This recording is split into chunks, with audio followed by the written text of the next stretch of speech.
La mañana se despierta con un silencio que parece morder. En la casa grande, los relojes suenan más lentos, como si el tiempo mismo temiera avanzar. Isabel camina entre los pasillos con una calma que oculta el temblor de su respiración. Cada paso resuena sobre las baldosas frías, recordándole que todo lo que creía estable empieza a resquebrajarse bajo sus pies. Frente al establo, Amadeo guarda en un saco lo poco que le pertenece, mientras Eva, con las manos aún húmedas del trabajo, se detiene un instante para mirar la casa por última vez. Hay una tristeza silenciosa en sus ojos, una mezcla de lealtad y resignación. Isabel los observa desde la distancia, incapaz de aceptar que ni el dinero ni la autoridad bastan para retener a quien seguía por el corazón. El viento de la sierra sopla con un eco de despedida, levantando el polvo del patio donde tantas veces sonaron risas. Isabel siente que ese polvo se mete también en su alma, cubriéndola de un gris que no logra sacudir. Por primera vez, la mujer que siempre controló cada destino percibe que nada ni nadie puede evitar la marcha de quienes aman la verdad más que la comodidad. En los aposentos del piso alto, Adriana se inclina sobre la cama donde descansa Bárbara. La luz que entra por la ventana parece tener miedo de tocarla, como si intuyera que hay heridas más profundas que el sueño. El rostro de su hermana conserva la serenidad de quien no recuerda, pero esa calma enciende en Adriana una inquietud que no puede nombrar. El silencio se rompe con pasos suaves. Irene entra, con un rostro que parece haber envejecido de golpe. Sus ojos no necesitan palabras para revelar lo que lleva dentro. Una certeza dolorosa que quema en su garganta.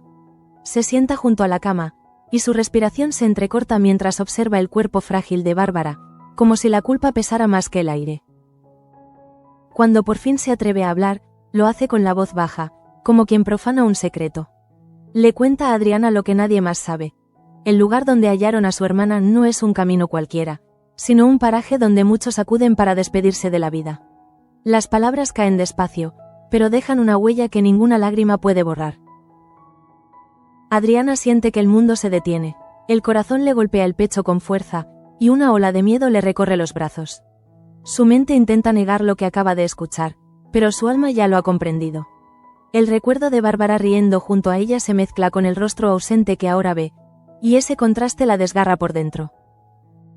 El aire en la habitación se vuelve denso. Irene se queda en silencio, temiendo haber abierto una herida que nunca cerrará.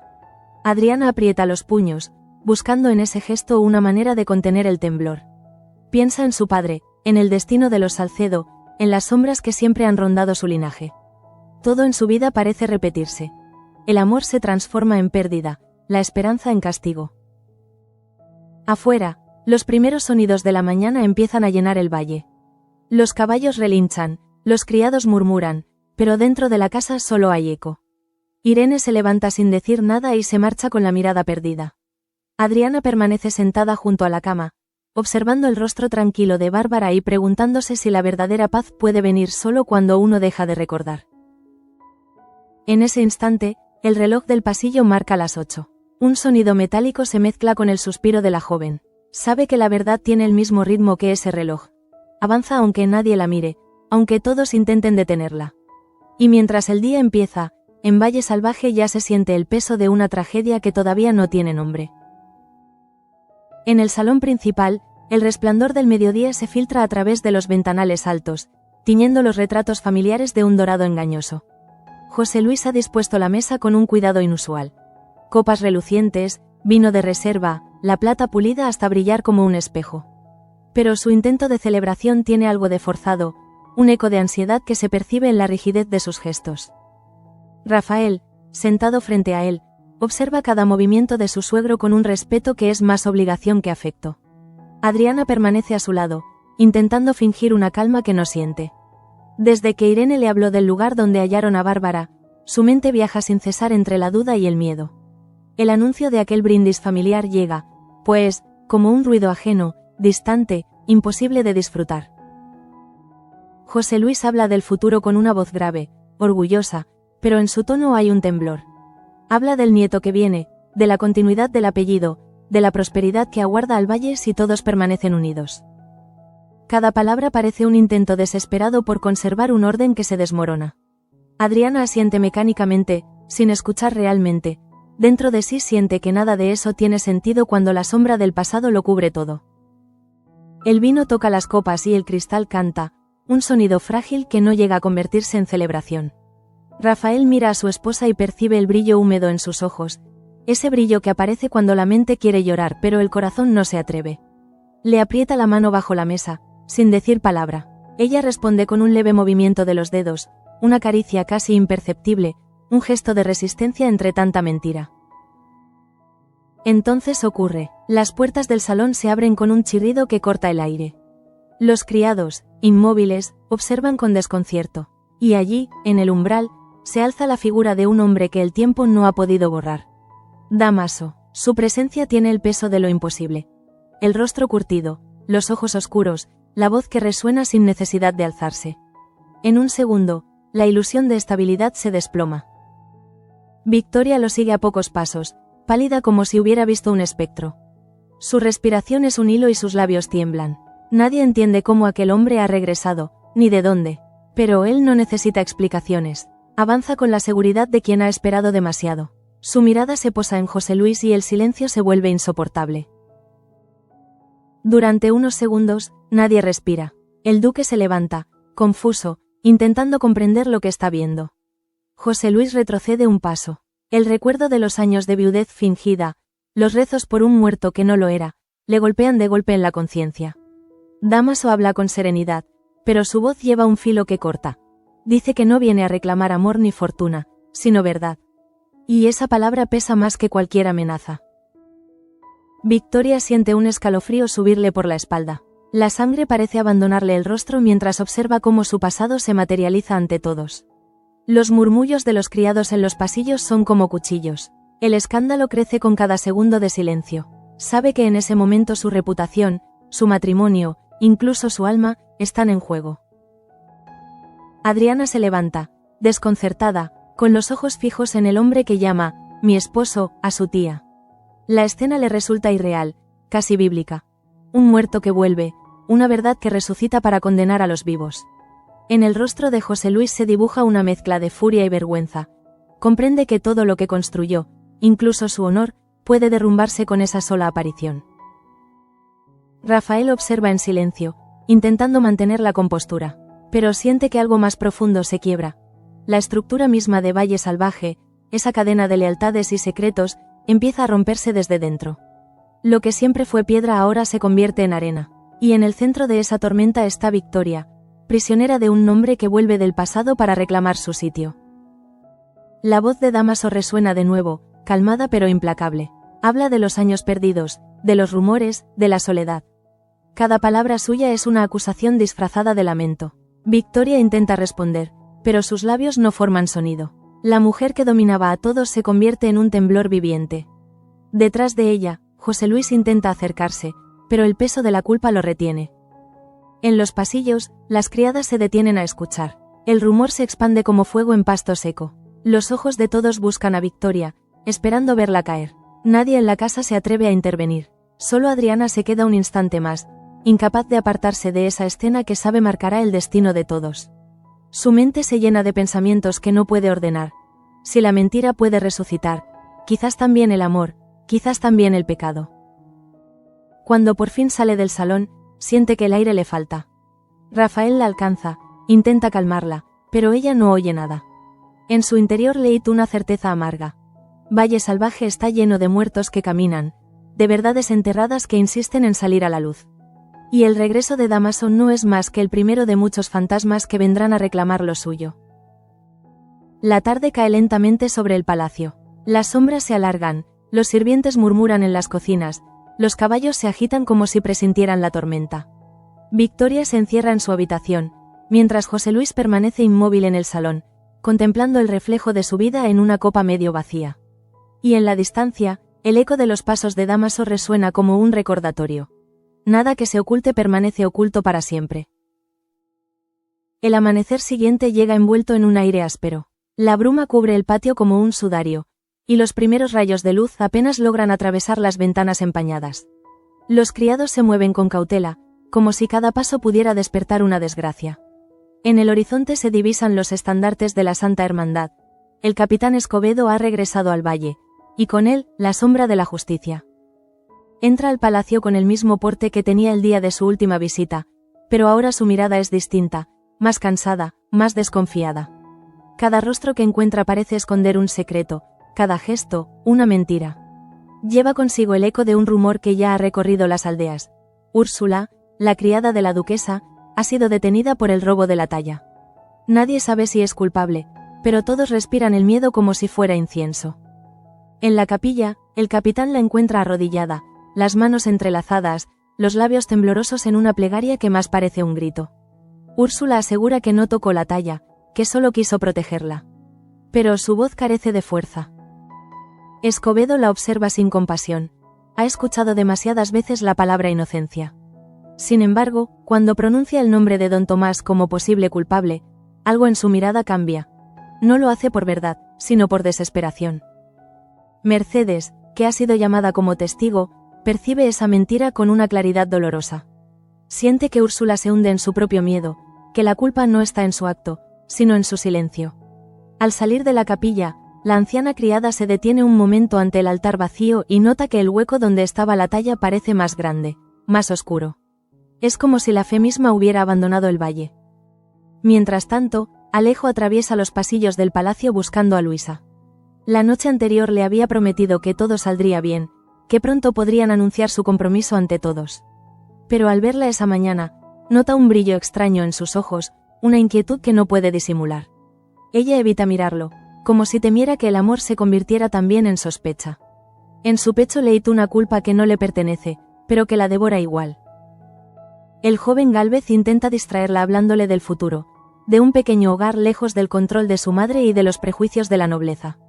Pero Luisa apenas lo escucha. Sabe que las miradas de los demás ya han cambiado, que en cada rincón se murmura su nombre junto al de Úrsula. Cuando Alejo la abraza, siente que su cuerpo tiembla, no de emoción, sino de miedo. En su mente solo hay una pregunta que no se atreve a formular: ¿y si alguien la ha traicionado? La jornada avanza con una tensión invisible.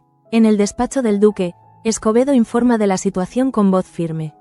Leopoldo lo escucha sin interés, aburrido de los dramas domésticos, pero José Luis se mantiene atento, sospechosamente interesado. No es la talla lo que le preocupa, sino el desorden que su ausencia ha causado. En su mirada hay una mezcla de cansancio y orgullo herido. Sabe que cualquier escándalo podría hundir la reputación de Valle Salvaje, justo cuando su propia vida personal se tambalea por la aparición de Dámaso. Esa noche, la lluvia empieza a caer, fina, persistente. Los pasillos se llenan de reflejos, y el sonido del agua golpeando las piedras parece un suspiro de advertencia. En las habitaciones de servicio, las criadas rezan en voz baja, temiendo que la Santa Hermandad vuelva. Luisa no logra dormir. Cada trueno la hace sobresaltarse. En su mente, los recuerdos se mezclan con pesadillas en las que el rostro de Úrsula la acusa sin palabras. Mercedes se levanta antes del alba.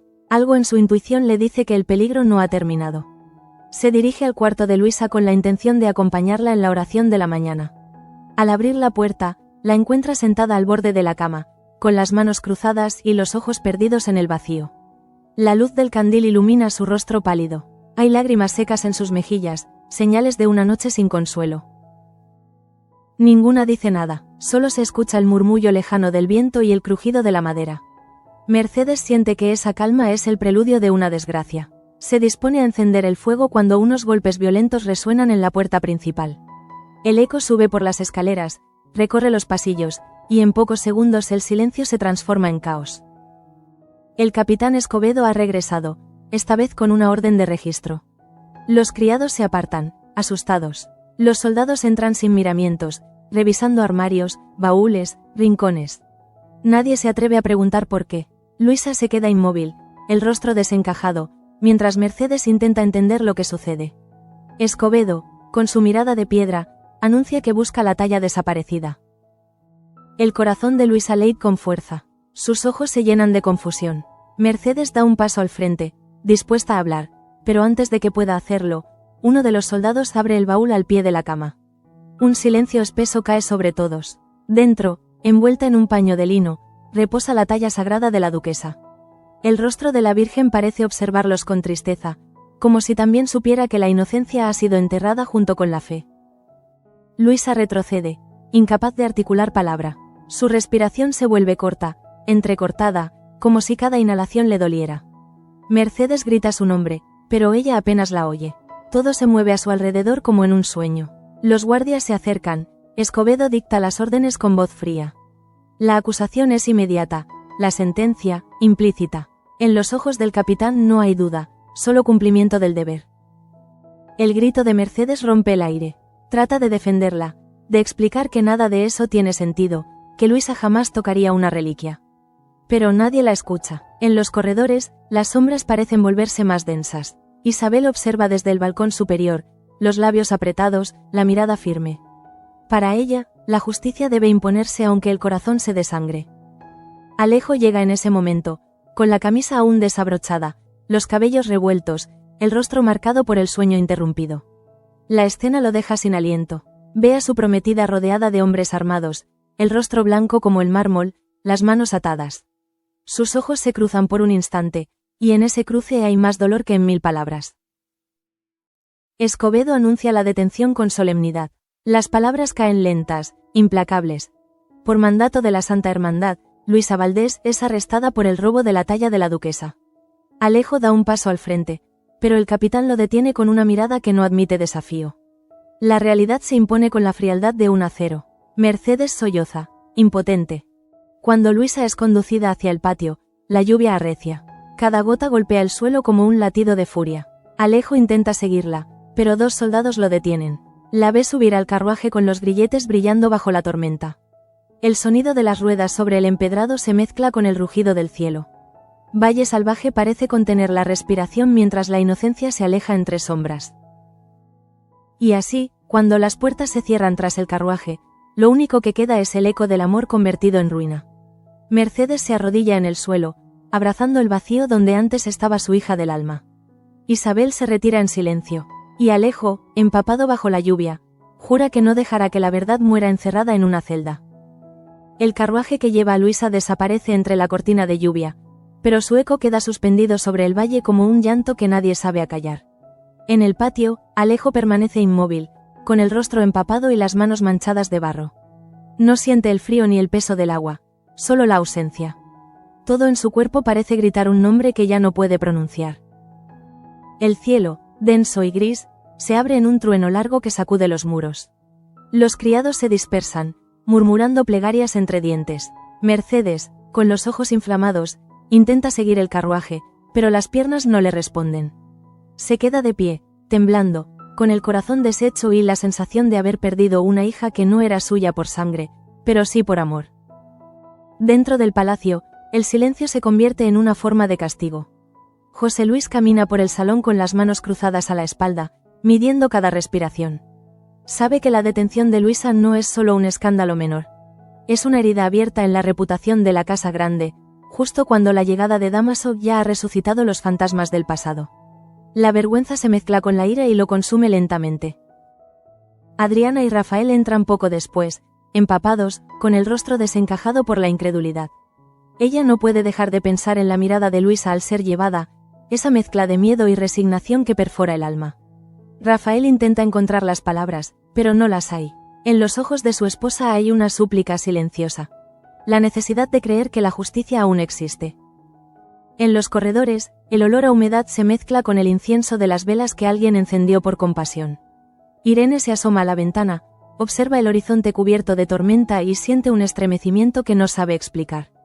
Tal vez no es la lluvia lo que le eriza la piel, sino la certeza de que en Valle Salvaje la inocencia siempre tiene enemigos poderosos. Alejo se encierra en la capilla. Las sombras de las velas dibujan figuras en las paredes, y la imagen del altar vacío parece observarlo con una mezcla de piedad y reproche.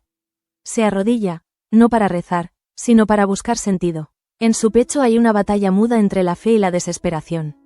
Piensa en Luisa, en su sonrisa, en la fragancia del jabón que usaba al amanecer. Todo eso se vuelve más real que el propio Dios. Mercedes entra sin que él lo note. Se queda atrás, observando el temblor de sus hombros. Quisiera decirle que no pierda la esperanza, pero teme que cualquier palabra rompa ese frágil equilibrio entre el llanto y la rabia. En sus manos lleva un pañuelo de lino, el mismo con el que solía cubrir la talla antes de la misa. Lo aprieta contra el pecho, consciente de que la fe, en su forma más pura, también duele. En el ala norte del palacio, Victoria intenta mantener la compostura. Dámaso está de pie junto a la chimenea, observándola en silencio. Ella no logra sostenerle la mirada. Cada gota de lluvia que golpea el cristal parece marcar el ritmo de su culpa. No habla, no llora, pero su respiración se quiebra con cada intento de contener lo inevitable. El regreso de su marido ha roto más que su vida.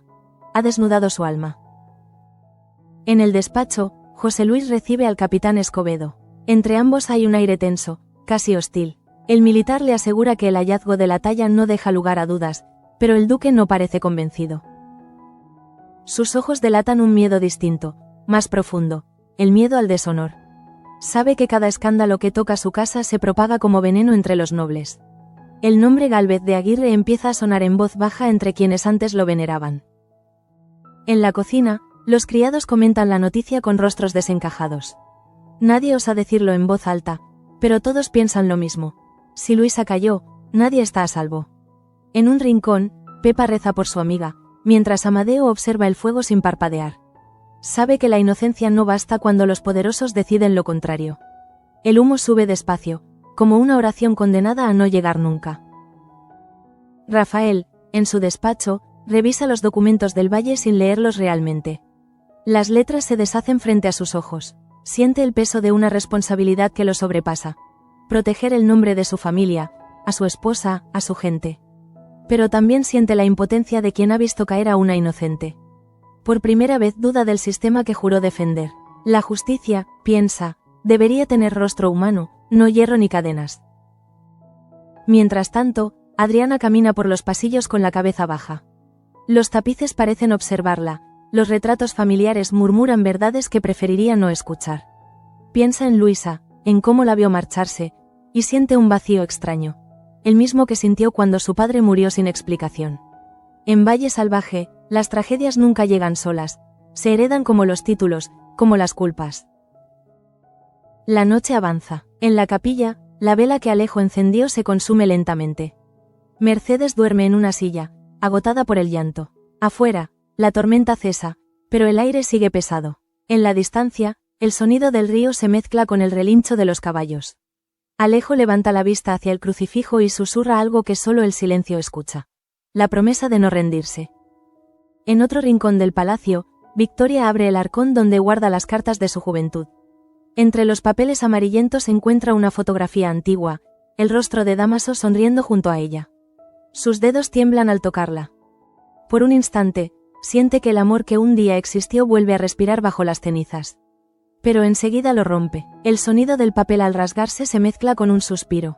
No hay redención para los que mienten, se dice, aunque lo haya hecho por amor. El reloj del pasillo marca las 2. La casa duerme, pero nadie descansa. En el dormitorio de Irene, las sombras del fuego proyectan figuras inquietas sobre las paredes. Ella no puede dejar de pensar en Adriana, en Bárbara, en todas las mujeres de Valle Salvaje atrapadas entre los límites de la obediencia y el pecado. Se pregunta si la fe sirve de algo cuando el castigo llega antes que la prueba. Alejo, exhausto, se levanta finalmente. Sale al patio descalzo, sin sentir el frío del suelo. Mira el horizonte, donde la oscuridad empieza a rendirse ante la aurora. En su mente solo hay una idea: encontrar la verdad. La lluvia ha lavado el barro, pero no el dolor. Y mientras el primer canto de los pájaros rompe el silencio, comprende que el amor, cuando es verdadero, no se reza, se lucha. El sol amanece sin alegría. Una claridad pálida se extiende sobre los tejados, tiñendo la casa grande de un color enfermizo. En el patio todavía quedan charcos de la tormenta nocturna, y en cada uno de ellos se refleja un cielo que parece incapaz de perdonar. Nadie habla del arresto de Luisa, pero todos lo piensan. En Valle Salvaje, los secretos no se esconden, se respiran. Alejo no ha dormido. Sus ojos, enrojecidos, delatan una vigilia de pesadillas. La vela que encendió en la capilla se consumió hasta el final, dejando solo un rastro de cera derretida que forma una cruz torpe sobre el mármol. Esa imagen le persigue mientras cruza los pasillos en silencio. Su corazón le hiede con una mezcla de culpa y rabia. Culpa por no haberla protegido, rabia por saber que el amor no basta para salvar a los inocentes. Mercedes lo espera en la cocina, sentada junto al fuego. Sus manos tiemblan mientras sostiene una taza vacía que no ha tenido fuerzas para llenar. El rostro cansado, los labios resecos, los ojos aún húmedos de lágrimas. Al verlo, apenas asiente. No hay palabras que sirvan entre los dos, solo un dolor compartido que se expresa en el silencio.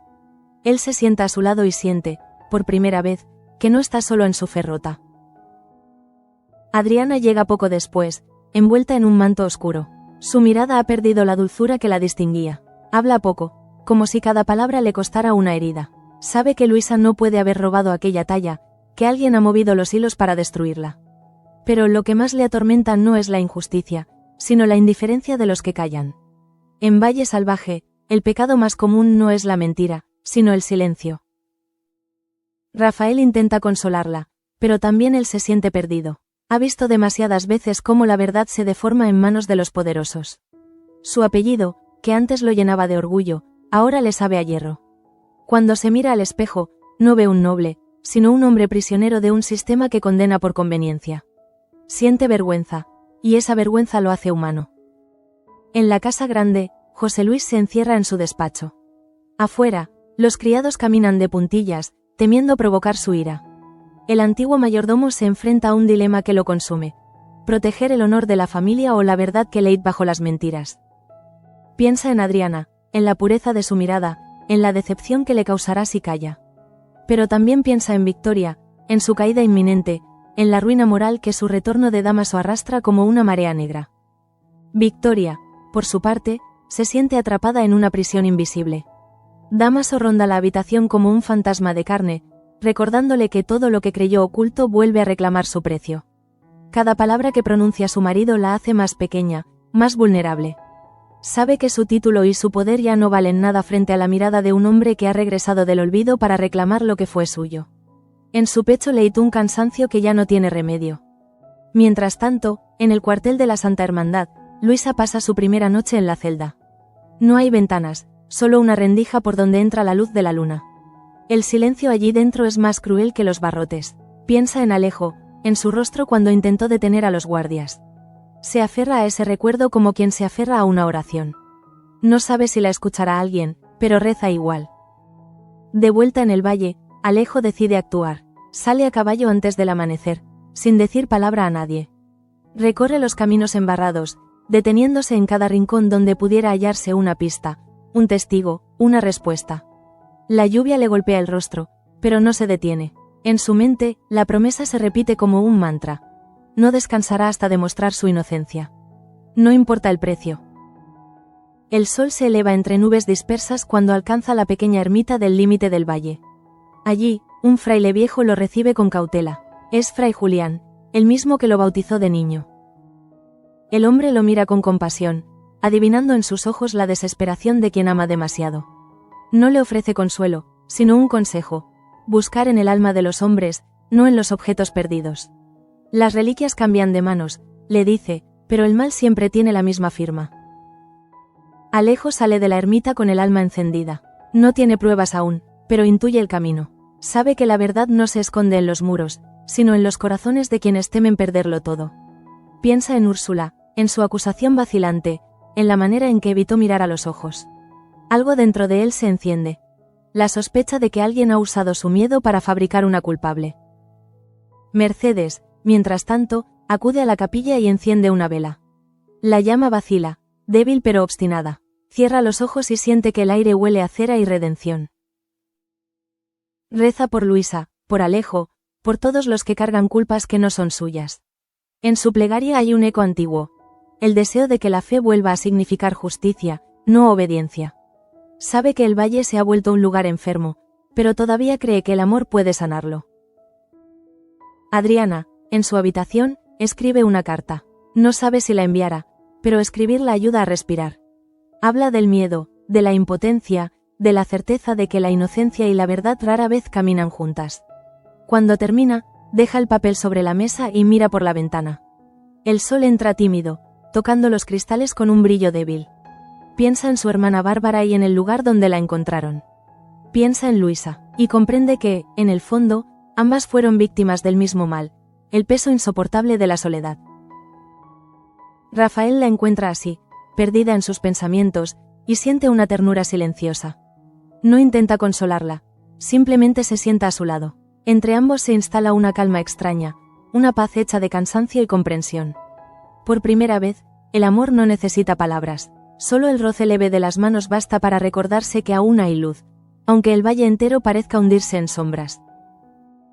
En la plaza, las campanas suenan a mediodía. El sonido se propaga hasta las montañas, y con él, la noticia de la detención ya ha llegado a todos los rincones. En el mercado, la gente murmura, algunos con pena, otros con morbo. Cada palabra repetida distorsiona un poco más la verdad, hasta convertirla en leyenda. Valle Salvaje, una vez más, se alimenta del dolor ajeno.